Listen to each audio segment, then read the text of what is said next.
Huomenta. Tästä lähtee Annun reissublogi, videoblogi, eli vlogi. Mä lähden tänään Helsinkiin täältä Porista 3:45 junalla. Ja sitten lennän tonne Phukettiin ja sitten olen siellä vähän aikaa. Sitten menen Livelle, näen Annika ja Emmaa ja sitten menen takaisin. Enkä oikeastaan vielä ihan varma, että pysäänkö mä sitten jossain.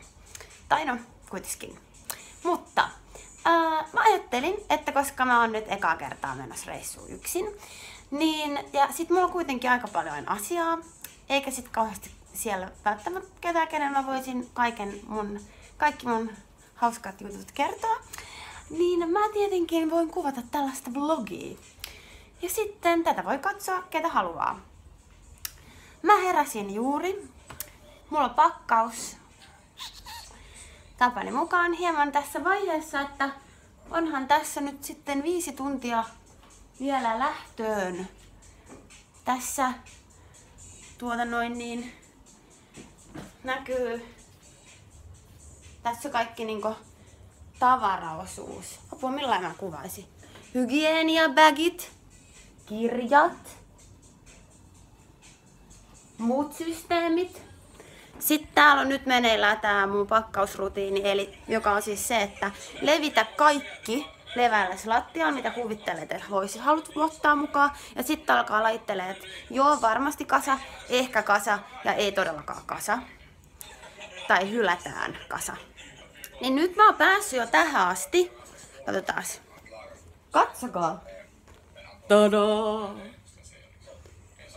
Mutta haasteena tässä on se, että mä menen suoraan, tai tuun suoraan sieltä reissusta ja jää Helsinkiin. Mulla on yksi semmonen reissu siinä heti putkeen, mistä mä en nyt voi vielä puhua. Mutta kauhean ahdistavaa, kun ei voi ajatella vaan reissua. Täällä on ihan kaoottista. En tiedä. Mutta aina ennenkin lähtökohtaisestihan kaikki ovat olleet sitten tuolla laukussa, kun ovesta lähden ulos. Ja pääasia tietenkin, että muistaa ottaa pään mukaan. Ja passi. Ja rahaakin on ihan sillä jees. Mutta, ja siis mä aion kuvata joka päivä kuulumisia. Ja sitten mä iskennetään Fasee ja myös ton Tubeen mun kanavalleni. Mun tarvitsisi nyt itsekin alkaa vähän freeseytyä.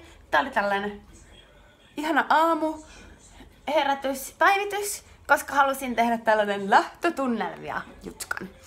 Ei mulla sit muut. Moi!